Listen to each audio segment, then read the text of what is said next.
வணக்கம். இன்னைக்கு நம்ம என்ன பார்க்க போறோம் அப்படின்னு சொன்னா, சின்ன குழந்தைகள், அப்புறம் நடுத்தர வயசு, பெரிய ஆள், இவங்க எல்லாருமே பார்த்தீங்கன்னா காலையில் எந்திரிச்ச உடனே ரொம்ப சோர்வாக இருப்பாங்க. எங்கேயோ பறி கொடுத்த மாதிரி, சுறுசுறுப்பு இல்லாமல் ரொம்ப டயர்டாக இருப்பாங்க.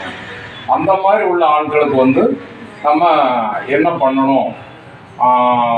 ஒரு மூணு பொருள் தான். அந்த 3 பொருளை நம்ம தண்ணியில் கலந்து போட்டுட்டோம்னா அந்த பொருள்கள் பார்த்தீங்கன்னா சாயங்காலம் ஒரு 8 மணி வரைக்கும், நைட்டு 8 மணி வரைக்கும் உடம்பு சுறுசுறுப்பாக இருக்கும்.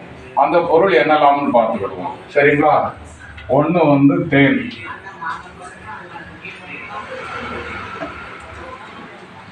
தேன். ரெண்டாவது பொருள்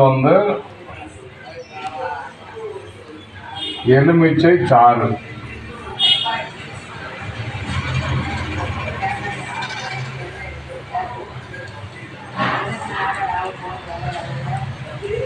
மூணாவது தண்ணீர்.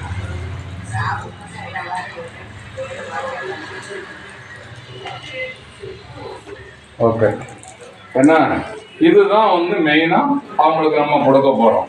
இப்போ எப்படி செய்யணுங்கிறத சொல்லிடுறேன். சரிங்களா? இந்த தண்ணீர் இருக்கு பாருங்க, இந்த 100 மில்லி வெதுவெதுப்பான தண்ணீர்ல எடுத்துக்கோங்க. 100 மில்லி வெதுவெதுப்பான தண்ணீர்ல இந்த திராட்சை, இது எலுமிச்சம்பழ சாறு இருக்கு பாருங்க, இது 4 சொட்டு மட்டும் விடுங்க. 4 சொட்டு மட்டும் விட்டுக்கோங்க. இப்போ இந்த தேன் இருக்கு பாருங்க, இந்த தேன்ல 2 ஸ்பூன், இவ்வளவுதான். இந்த 3ஐயுமே நீங்க எடுத்துக்கோங்க. இந்த 100 மில்லி தண்ணியில 4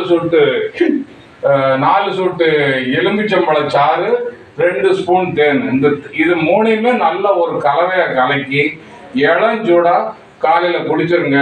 அப்படி காலையில குடிக்கும்போது காலையில 8 மணிக்கு குடிச்சாங்கன்னா இரவு 8 மணி வரைக்கும் சுறுசுறுப்பா இருப்பாங்க. ரொம்ப டயர்டே வந்திருக்காது, அந்த டயர்டே தெரியாது, ரொம்ப சுறுசுறுப்பா இருப்பாங்க. இதை நீங்க செஞ்சு பாருங்க. சின்ன குழந்தைகள்ல இருந்து பெரிய ஆள் வரைக்கும் செஞ்சு பாருங்க. ரொம்ப ஒரு அற்புதமான ஒரு ரெமெடி இது. இதை நீங்க வீட்டிலேயே செய்யுங்க. நன்றி, வணக்கம்.